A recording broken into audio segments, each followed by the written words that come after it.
Can you hear me, Cody? Yes, I got you. Can you hear It's me? normal. Okay, Yay! all right. That's not a word I use very often. I don't think any of us want to be normal. Well, hi everybody. We're back. We fixed the problem. So, yay. So I'm just gonna start over here and go. I'm so excited tonight about a little book that came in today. This is my first time to lay hands on the actual hard copy of the book. And I was here, I thank you guys for the prayers from mom today over here on the couch resting. She's good. So she put her hands on this. My husband put his hands on it, and we're so thankful. Um and this amazing man who's been down this journey, who's my dear friend. We're going to have a conversation about this book tonight. Please, everybody, make welcome Cody Allen.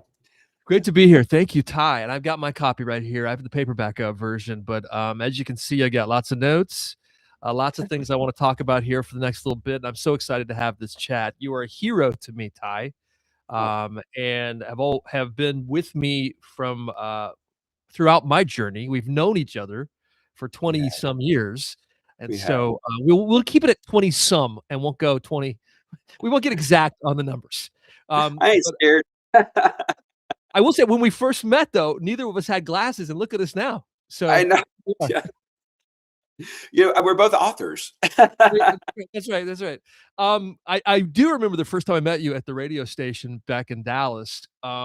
You were the happiest guy, smiling, came in with this sort of infectious grin, and just so elated to be able to share music with people. And that's what got me excited doing that morning show in Dallas and having you there. And from there, a friendship sort of blossomed. And Yes. years later, we found out a lot more about each other, and Right. how our journeys were very similar in We so found out many we were ways. vegetarian. That's right. But this book is so good. I hope people can, first of all, dive into the stories here and realize this journey that you have been on is a healing journey for all of us, because it's not just about Ty Herndon's story. It's about a story we can all relate to, because we all have something going on, a mess in our lives we want to clean up, something to get right. And I think you are, such a story of redemption over and over and over again. You have these moments, and then you're able to dig yourself out of it, and it's so miraculous almost every single time it happens. And it's just so beautifully written and so well done. Can I just Thank start with a little humor, though? Of course. There- Please. I I love I love a book with pictures. I'm kind of a visual Yeah. person. We, Here we, is we, and we struggled with that. So I said, we're going to do them or not? And we said we had to. We had to. I'm so glad you did, because you have so many pictures. I've never seen so many stories I did not know. You really talk about how this is the full story you've never really told before. But here's one of Cher. Look at this. Ty Herndon and Cher. And I believe this is in France. Is that right, Ty? It was. It was in Bordeaux, France. It was my 30th birthday, actually. Yeah. So it was with her permission. With her permission, we were able to share this beautiful story. So I Yeah. mean, yeah, I'm just a little redneck from Alabama, and all of a sudden I'm hanging out on top of the Eiffel Tower with Cher, and I'm like, who am I? I think you joked. I wasn't sure if you were serious or not about writing a song with her. No, And it wasn't. I was there because the label I just signed with the label Sony, yeah, and they sent me there to write songs. All of us were there, to write songs. Cher, Brenda Russell, Alana Miles, at Sting. Yes, I said Sting. Sting's castle, in Bordeaux, France, and we just all arrived, and we became instant friends. And it happened to be my birthday, and mm, shared. We'd written a couple of songs that no one had. They've never surfaced because I don't think we ever finished one, or maybe one or two. I don't think. I can't remember. It's been a long time ago. But Cher goes, "It's your birthday." Well, she gets this limo. We all go to Paris, and it's midnight. She has them open up the Eiffel Tower and served us champagne, and and sang me happy birthday. And wow, wow. the Gothic years. We spent 3 days. We spent 3 days shopping, and just gosh, it was Yes. just it's incredible. You say you came back to Nashville after that, from that trip to France where you met Cher, and your record company asked, like, "Hey, what did you learn? Did you come up with any new songs for us? You got some hits for us?" And you said, "I learned I wanted to be as successful as Cher. I want to be as That's what successful as Cher." Yeah, and as successful as Smart as Cher, and as much style as Brenda Russell. And I learned that I wanted to have soul in my music. I learned a lot actually. We didn't come away with any hits that we wrote, but in every situation I've ever been in, I can say this by the grace of God: I have an arsenal of knowledge that I did learn something. Yeah, you really did learn something with, and again, going back to see even the down points in your life, your ability to sort of learn those lessons, whatever it is that God had in store for you to learn, you learned it, you figured it out, and you bounced back. It's the bounce back that's the hard part, right? For everybody. It's It is. figuring it, but you did come back with a great picture of Cher though, so that's good. Yeah. Uh Let's go. Can we start at the beginning a little bit here because it really struck me and I circled it. The first line of the book is, "I love for you to love me," and I'm always struck by the first line of any book. And then the same paragraph, you say, "This book will definitely not make me look good." Mhm. Unlike most celebrity memoirs, country music memoirs, whatever, musicians, singer-songwriter, entertainer memoirs, it's all Yeah. about sort of some self-aggrandizement, a lot of promo in there. This book is really vulnerable, and I'm so glad you said that. What do you mean by that? This book will definitely not make me look good.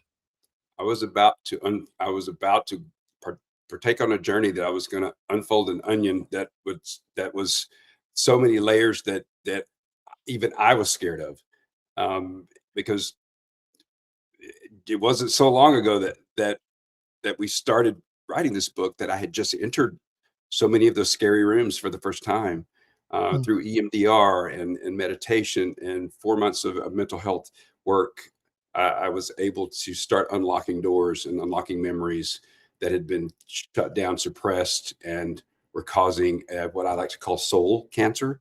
They were killing me, mm, and being able to unlock those rooms and fiercely and bravely walk into them and start in basically a cleaning service, and then start arranging my life in those rooms, how with the truth, taking lies off the wall, taking and putting the truth on the wall. And I mean, I use a lot of scenarios that are picturesque in my own brain.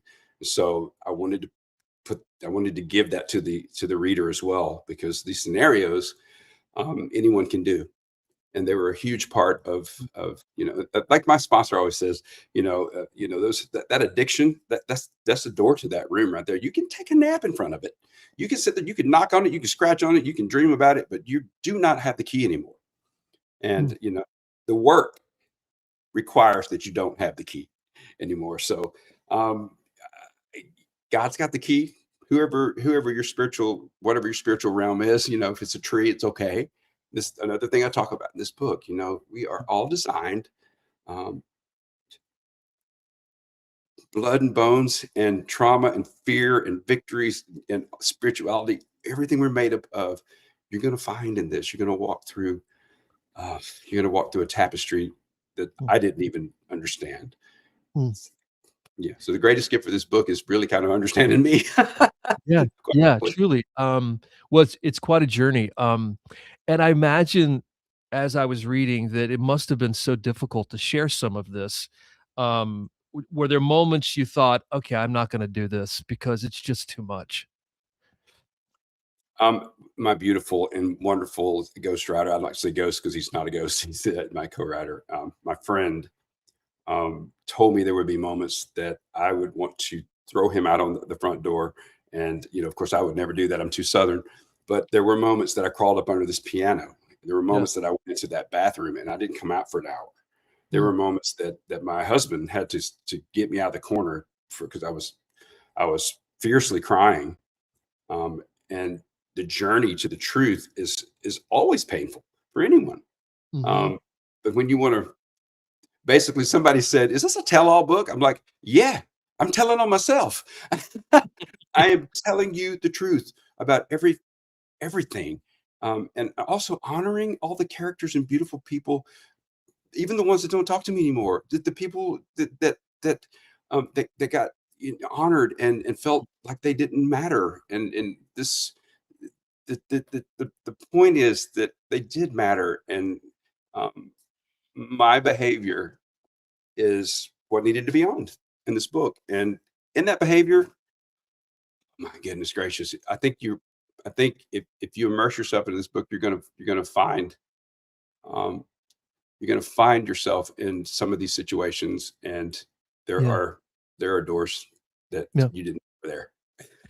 I'm gonna bounce around a little bit here, but take me to and real quick, I wanna remind everybody also, that you can if you're watching us on Talk Shop Live right now, you can go ahead and push the shop button to get your copy of What Mattered Most. If you're watching on Facebook right now, you can comment the word "shop" to get all the links, to order the book, and if you're on Instagram, click the link in bio. If you're watching on YouTube, click the link in the description right there, so make sure you get your copy of What Mattered Most. Mama Peggy's over there holding a sign that says, "Buy that book, buy that book."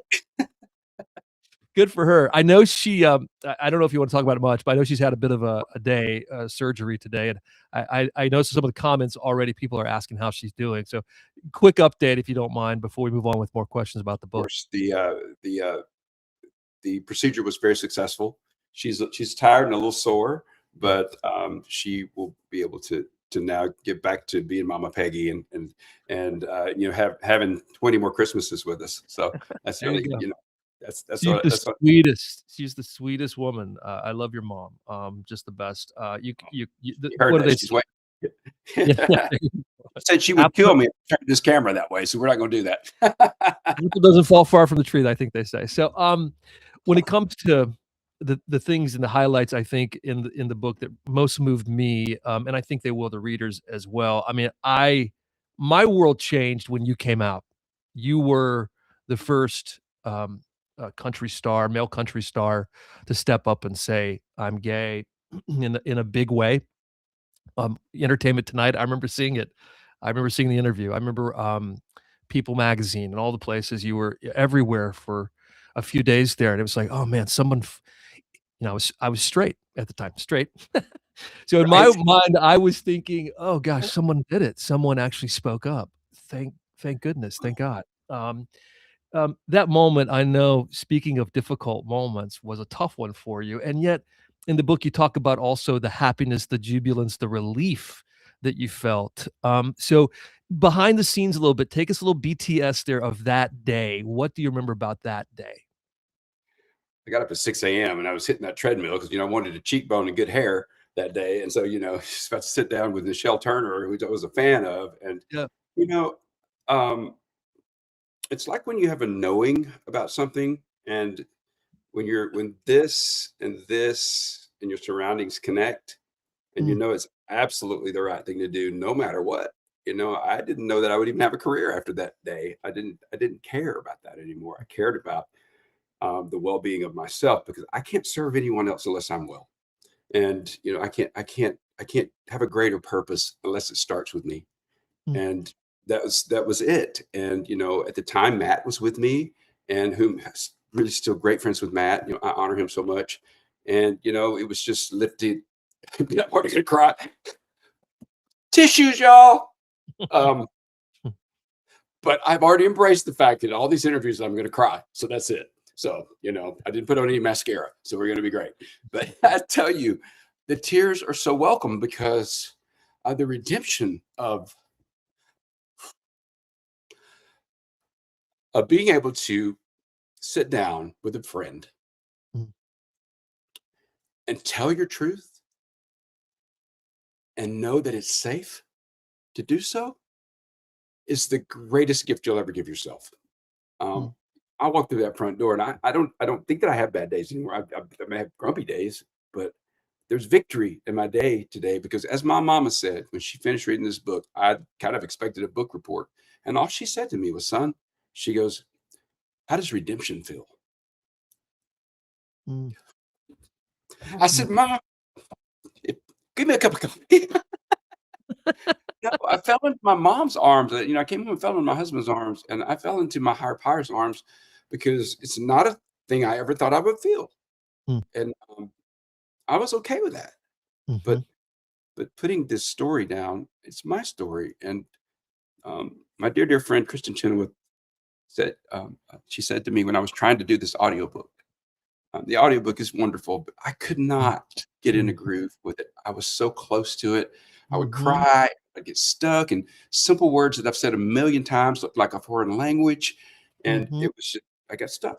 And so, Kristen came in, and she came in. She brought a blueberry cheesecake to the studio, and she sat down and she said, you know, she goes, Tyrone, you got you got to get out of town, man. Basically, she said you're too close. Mm. You need to go to the outskirts of town, and you need to tell this guy's story, and you need to quit sitting next to him. Mm. Basically, in not so many words, but I got Yeah. it, and then I was able to go back in, and it's like I had to remove myself from my own story to be able to tell it with the conviction that I needed to tell it, and Mm. it was a grand experience being able to do that. So, a lot of people coached me that day, a great producer, but um, Yeah. it wasn't easy, folks. When you hear the audio book, Mm. you will Yeah. hear the confidence grow, because I didn't want to take the unconfidence out of the first part. I wanted you to feel that Yeah. I obviously, I haven't heard that yet. I've only read it, and I can hear your voice as I'm reading the book as well. It's interesting when you read someone's book, you can tell how genuine it is if you could hear them in it, and I could definitely hear your voice, as I was reading. But I can relate to that audiobook thing because it is not easy, and I've talked in microphones 1,000 times, of course, but I reading your own words and So good relating to these hear. stories, it's like it was it's so difficult. Um Another, moment, and this is early on, that'll and I think Brian even jumped in here and said, "Hey, I've been a fan of yours since Star Search," which I think you were 20 were you 21 on Star Search back when? You 20, were, 20, and I turned 21 yeah. during the experience. Yeah, so Um, you crazy. tell a tragic story about, one of the producers and, an experience with rape and being drugged, and I'll let folks read that on their own, but Um, again, it's sort of like, the worst of times and also the best of times happening in the same A lot moment. of that in this book. Yeah. Yeah, there is a lot of that, and I thought, "Wow, there's a lot of times where I bet you felt like, 'Oh, I'm on top of the world,' and yet you're brought down to your knees again in some Yeah. way where you have to, like, figure out how to deal with whatever." And, so back to the Star Search moment, this would have been like Ed McMahon days for people who are, back when. Yeah. And it was the first moment a lot of people really discovered you, right? So again, a little victory in that. Um, and tell me about sort of the happier times in that part of the journey. There's a big answer here, because the reason I chose to talk about the rape, because there's been so much attention, on deserved attention, on Me Too, and all of the stories that women have had to go through. But there's a silence, a really quiet silence when it comes to men, and this happening. And I felt a responsibility to, I wanted to, I wanted to break the glass. I'm at a place in my life now where I'm not defined by what happened to me that night, but by sharing it, I'm just hoping that it will open a door for men to start talking about, hey, this happened to me, and have no shame around it. Yeah. It was a defining moment that can kind of mess up your whole life. So, um, with that said, I couldn't believe that out of 750 performers at a theme park, that I was the only one chosen, and my little brain thought they would never even see me.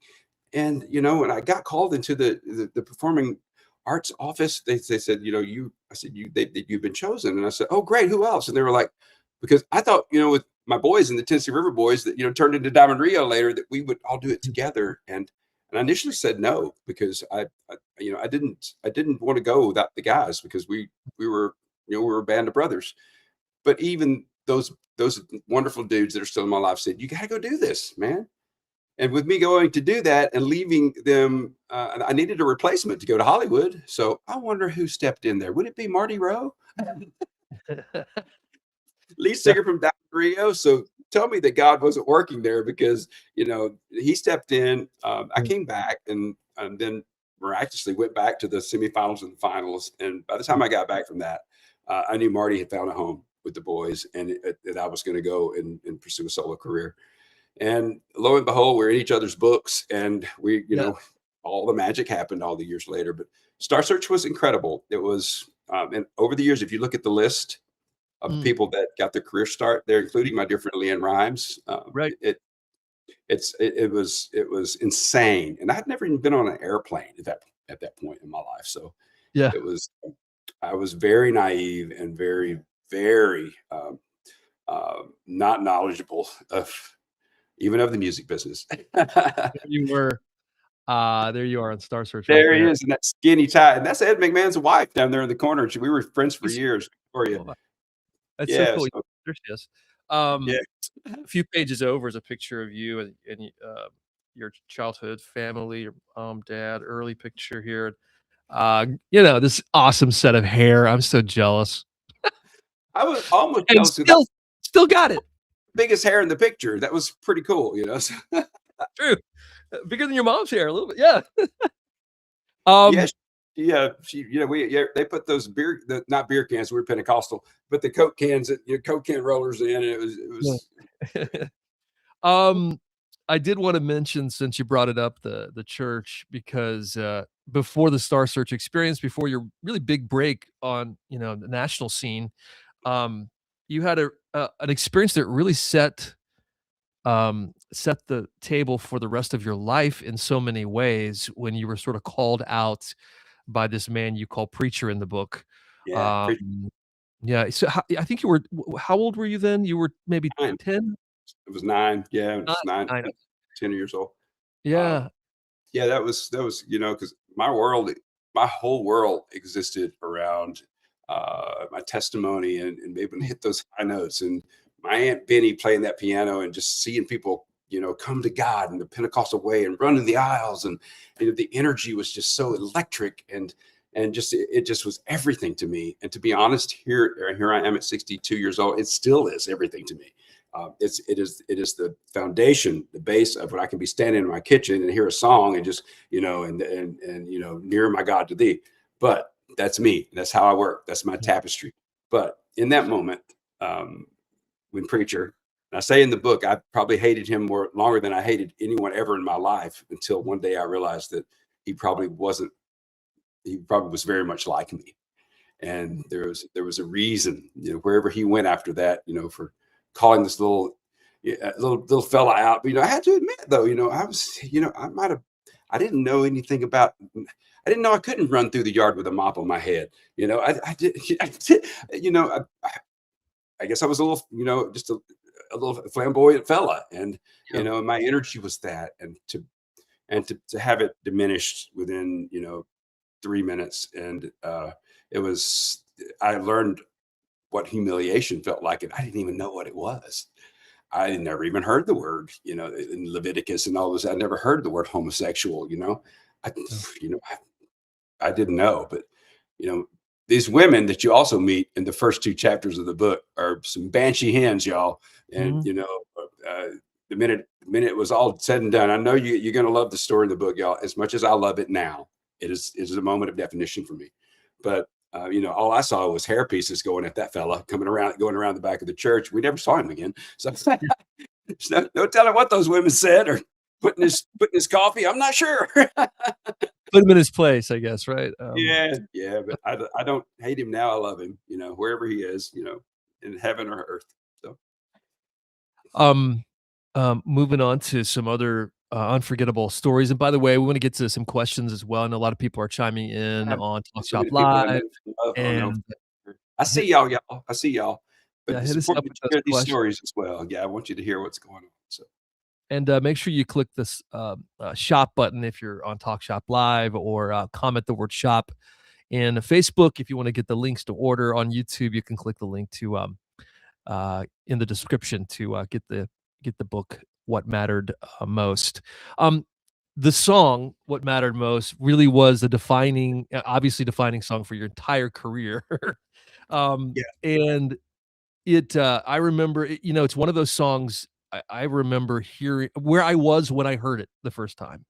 And yes, anytime a song strikes you that way, like, you remember exactly where you were, it stopped you in your tracks. By the way, there's been a few Ty Herndon songs over the years that have done that for me. I remember, one more recently, "Till You Get There," the which is a treadmill moment. oh my gosh, I called you from the treadmill that day. I was like, "Oh my god, this song is so good." Um, but what mattered most, take me to that moment to and what that song really meant. You've had a reimagined version since you came out that I want to talk about as well. But first, um, uh, take me to the 90s and sort of set the scene for us here on how that felt to have such a smash hit song like that. You almost not words. You just couldn't believe that it was happening. Won Texas Entertainer of the Year, and then within 14 weeks, I was in Nashville. I was 31 years old. All my dreams were coming true. And I remember when the song went number one. I do remember. I was told the song went number one, but we were doing 216 dates a year, and it Yeah. just didn't cross my mind that it had gone number one until I got off the tour bus one Sunday morning. And you guys all remember Casey Kasem, if you're in the radio land. Oh, Bob Kingsley. I'm sorry, Bob Kingsley. Casey Kasem as well, but it was this particular morning it was Bob Kingsley. Mhm. Uh, Pulling down of all places I could have been. I just gotten off the bus. I was tired. I was going back to my house, and I was in my little black F-150 pickup truck, and all of a sudden, I just happened to turn on the radio. I mean, literally happened to turn on the radio, and there was Bob. He said, "Our number one song this week is from a fella from Butler, Alabama. His grandma started singing in church, and he's been around, for years trying to make it, and well, by golly, he made it. And here's Ty Herndon with what mattered most." I talk about a hallelujah Yeah. moment. Here's what I did, guys. I stopped my truck in the middle of 17th Avenue, Music Row. I put it in park. It was raining outside. I busted my speaker. I cranked it up so loud, and I stood Mhm. on the hood of my pickup truck, and with my hands straight up in the air, and I was saying to the top of my lungs, this glorious blessed song. And I'll never forget that moment. Um, and it was, I've had 5 times I've pulled my truck over in my whole life and career, and the first time was me. The second time was Bonnie Raitt. But I felt a presence and a spirit that was put in me from the time that I was born. I've Mm. always known what I was going to do. It lives in me. It's brought me through so much. When there was nothing else and nowhere else to go, I could go back to the music. And the most beautiful thing about this whole story is when David Ritz sat me down, we were halfway through the book. He goes, "You do realize that you've been telling the story in your music from day one." And Mhm. I said, "No." He said, "Well, let me walk you through it." And lo and behold, from the moments of demos to what mattered most, to lies I told myself, to you won't Mhm. know it till you get there. I'm skipping way, way, way. But I could tell in that moment that I had been screaming the truth because it Yeah. was the only place I could go. It was the only place I could tell it. And I have such I have I've always loved music, and I love when people do music, but I've really never had a high honor for my own music. Mm. I've learned to love myself. I've learned to love the man that I am, but I had a bitter thing running through me that all this great music, and I was doing it and it wasn't heard, and I felt Mm. like no one's hearing it. And when you land in a place where you know that it wasn't for them to hear it, it was Mm. for you to sing it, Wow. and that hit me like a ton of bricks. And Yeah. now it took me to a place that I have actually gone back and listened to my entire library, my entire catalog of music, because I Mhm. wanted to know what you were doing. Ty, what are they talking about? What are you doing? Yeah. And I know now, and I forgot about songs, and it helped me write this book because I Mm. forgot the moment when I recorded that and what I was going through. And um, if you ask me what this has done for me, because I never thought people would want a book from me, and I have moments I still don't, but I know about it now, is that it is the most authentic thing I've ever done in my life, and I'm proud of it. And 20 years from now, if somebody picks it up off of a used book sale or off of a library that's been stuck back, it's got dust on it, I will know 100% if I'm not even on this earth that book was supposed to land in that hand. It's going Yeah. to help somebody. Yeah. That's what I know. So, Yeah. hallelujah. Yeah. And you leave behind, for years to come and generations to come, these amazing stories and a redemption that others can have through you, and find their own way. And that's the beautiful thing about it is these books last. A book like this will last forever and touch people's hearts for a long, long time. That's why grab yours if you haven't yet. Man, thank And you. shop And, for it. Hey, you know, one yeah, of my favorite books is the Velvet Rage, and my second favorite book is God and the Gay Christian.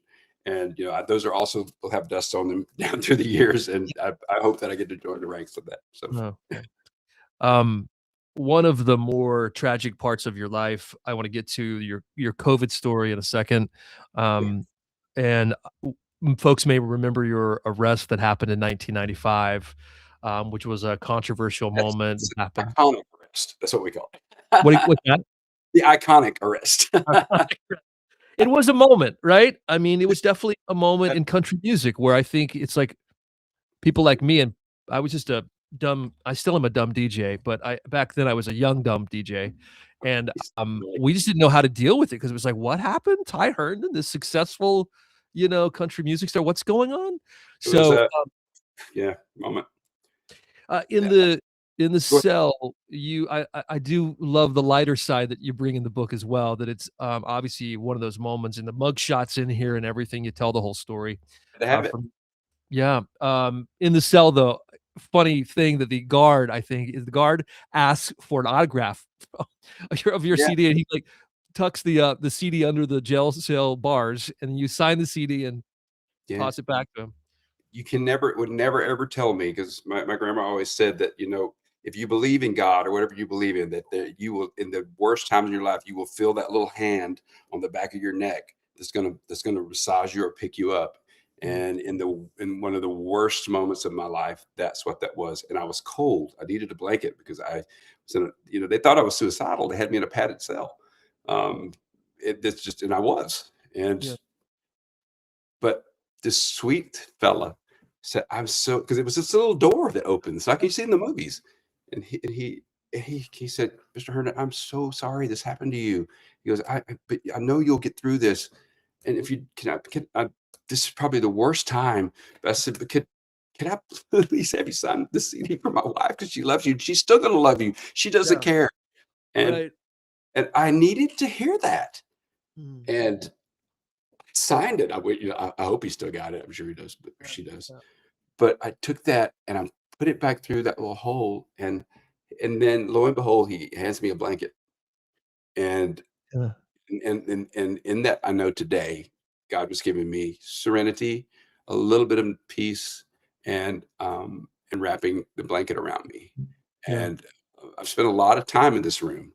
I know every inch of it, and I go through that in this book. And the story needed to be told, and mm, it needed to be told in detail because I was not very knowledgeable about what the gay community did, in their spare time. I didn't know about, parks or bathrooms or, the 70s, the George Michael's, and God bless him. Now, he's been brought up to me a lot in this, and God bless him because, he didn't deserve that. And mm, when I say the word deserve, it's just, it's not like, hey, you didn't deserve, you did something wrong. All that goes out the window. It's a situation yeah, that happens, and it happens in a blink of an eye.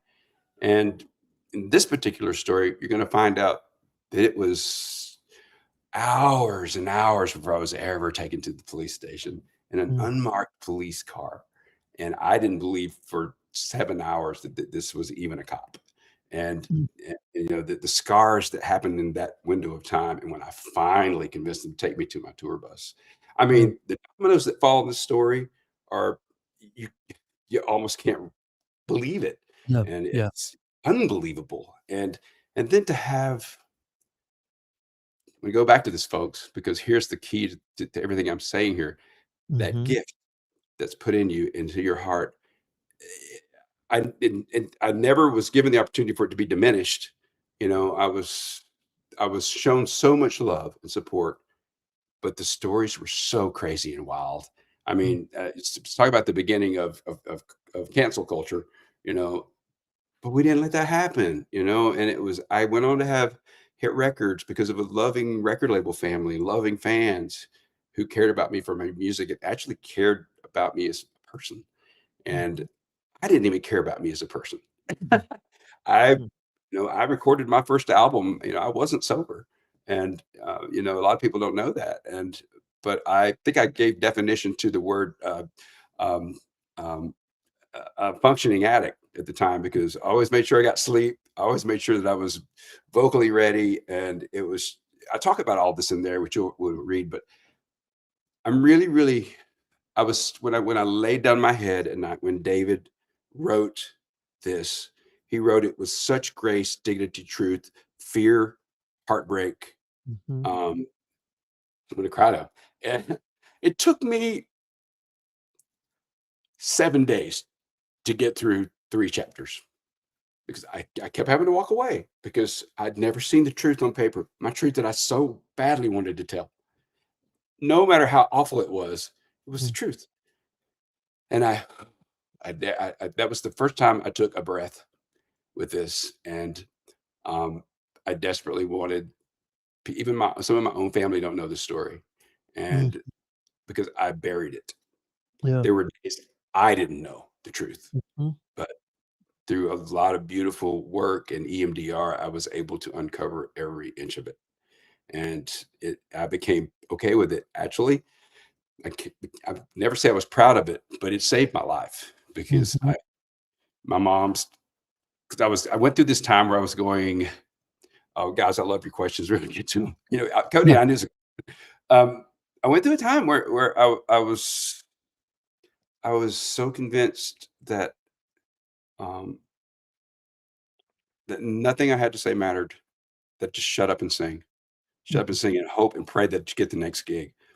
But three breaths happened in this book, and the second one happened. One was in this jail cell.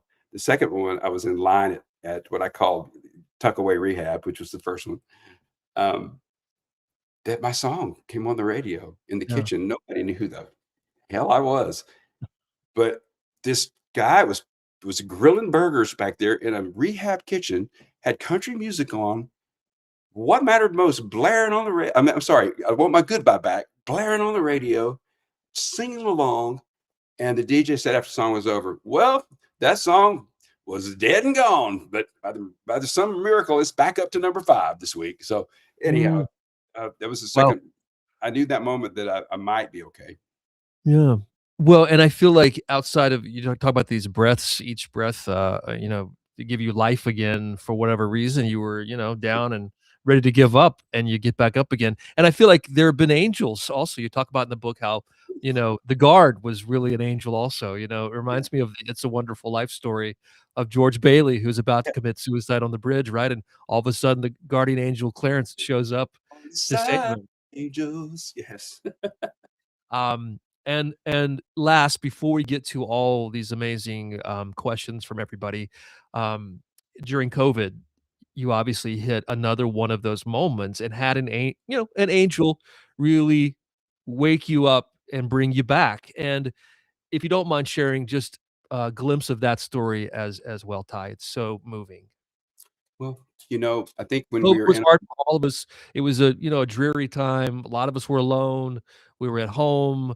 I know your touring had, you weren't able to tour, obviously, so you didn't have the Yeah. finances you had. So you were really struggling at that moment, right? Yeah.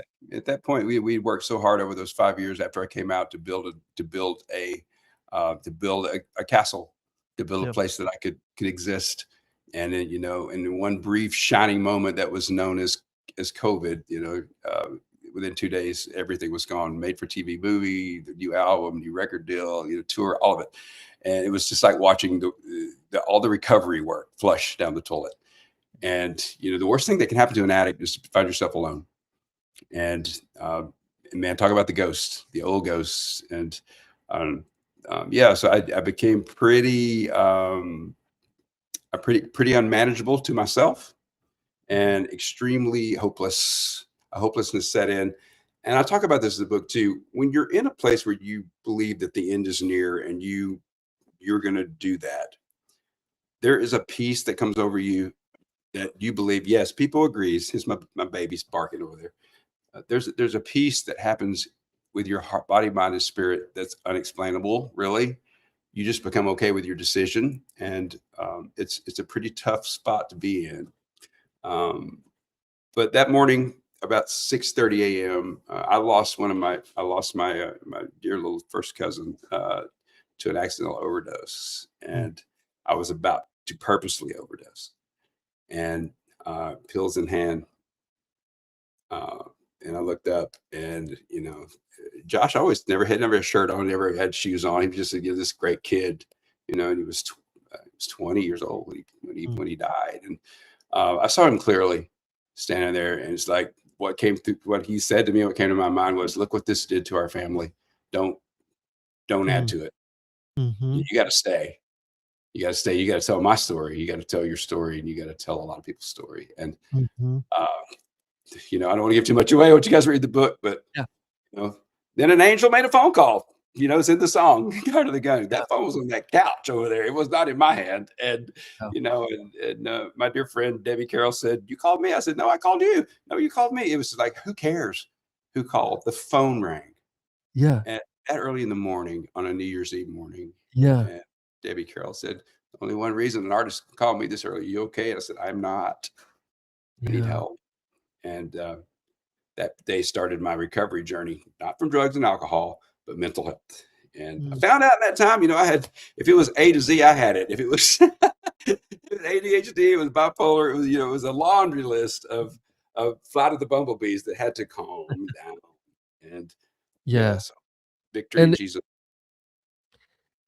you say that at the end of the book, and you give this beautiful sort of prayer and thanks to God, and I love that you recognize God throughout. I know, for a lot of us, it's hard sometimes to believe, all of us struggle with our faith at times, you know, Mm-hmm.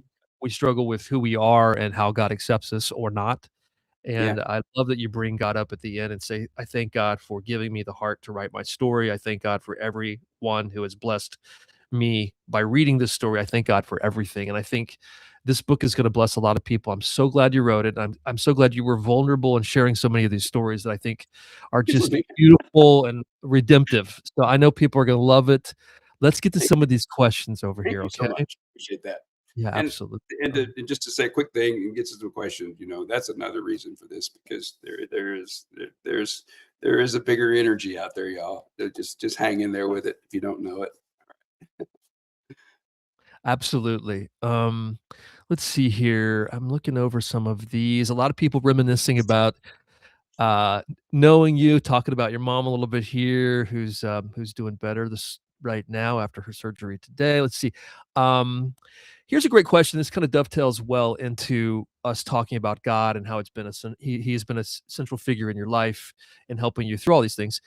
Lucas writes and says, "What does the word grace mean to you now compared to what it meant at the lowest points in your life?"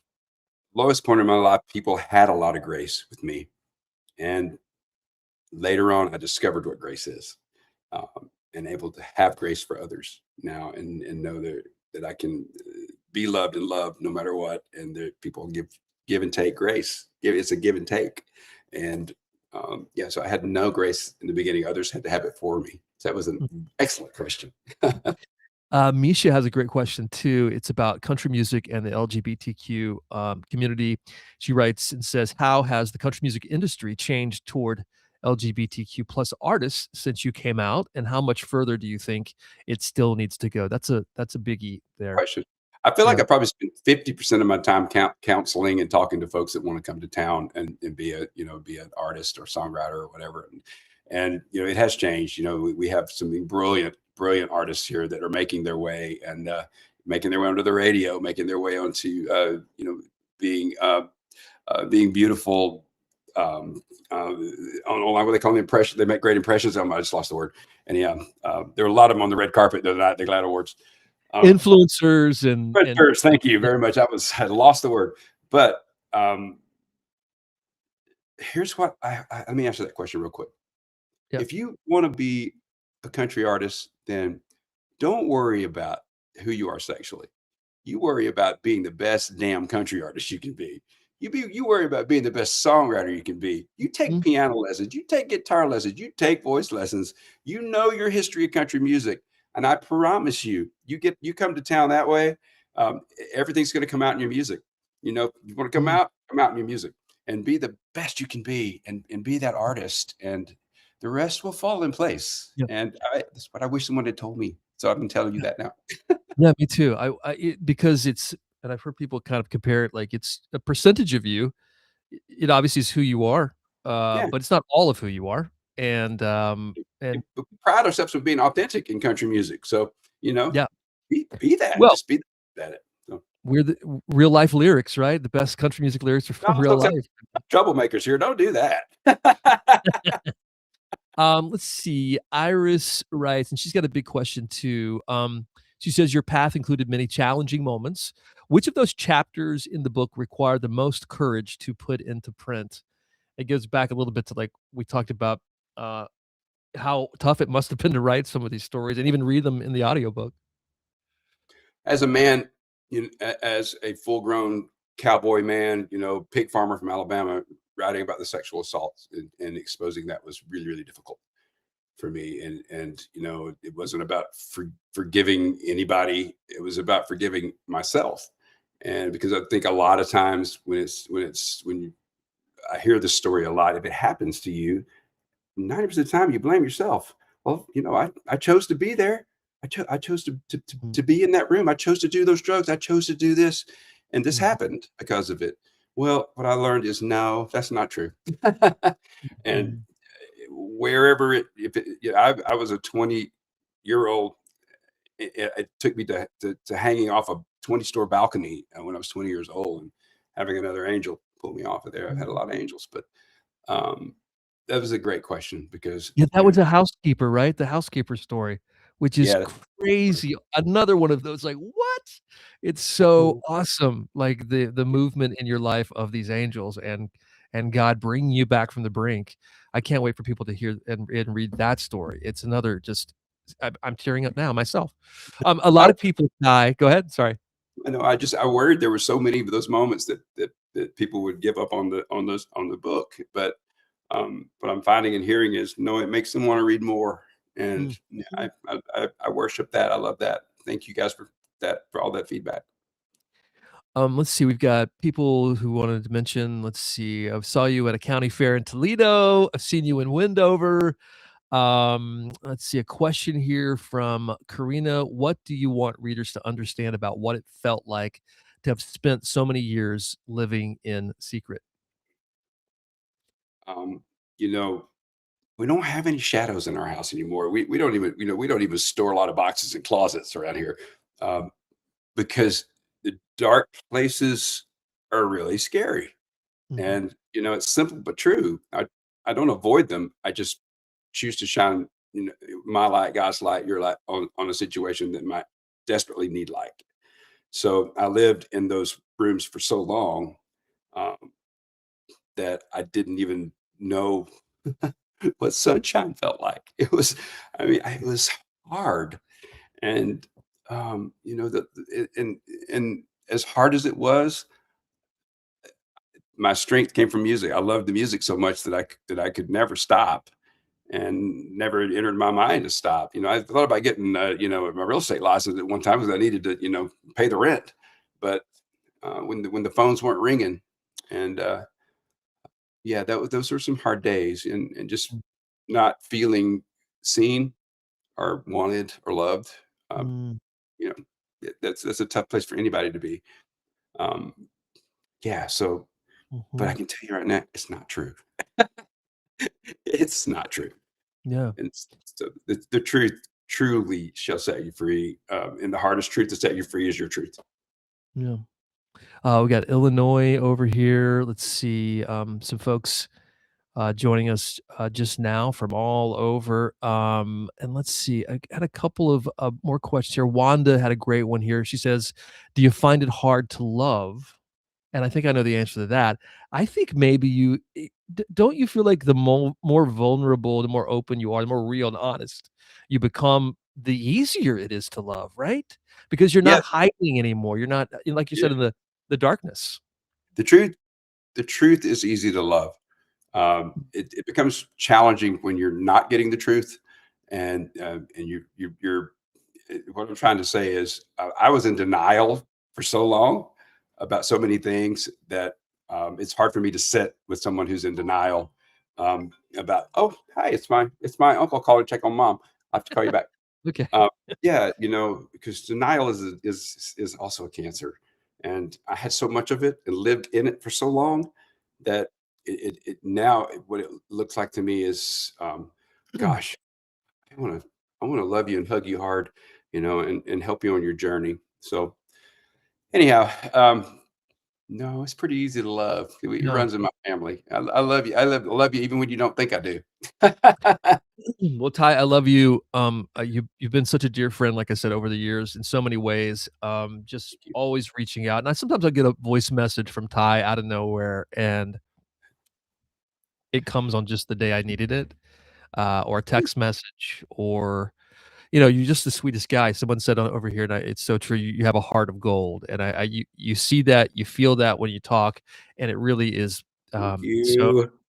so Oh, good to read about it in this book as well, because it's just so real, and I'm looking forward to helping you out any way I can and supporting the book moving forward. It's what mattered most. Make man. sure if you haven't ordered it yet, you push the shop button here on Talk Shop Live and get your copy. But I'm honored to have this chance to chat for a few minutes. Thank you for asking me. Cody Allen, you know what, man? You are the hero. You are the voice of our nation, and I love you so much, our generation. I love you so much, man. Thank you for taking Love the you too. time with me. And also, guys, he's got an incredible book. What's it called, Cody? Well, this is about your book, Ty, Yeah, but come on. I my book is called Here's the Thing, and Here's the it thing. really is it's about my crazy journey of just finding myself, and the wild country music stuff over the years, and all the fun stories, and um thank you for mentioning it. That's really sweet of you. But I think it's been such an honor to be a part of this night. I want to come over for dinner and let you tickle those ivories behind you there for me. I've watched that It's gonna piano for the last hour. write a song. We're gonna write a song, dude. I love you so much and love your family, my Thank friend. you. Back I'll at see you. you soon. We'll chat. Thank you. All right. Thanks, everybody. Take care. Hey, beautiful.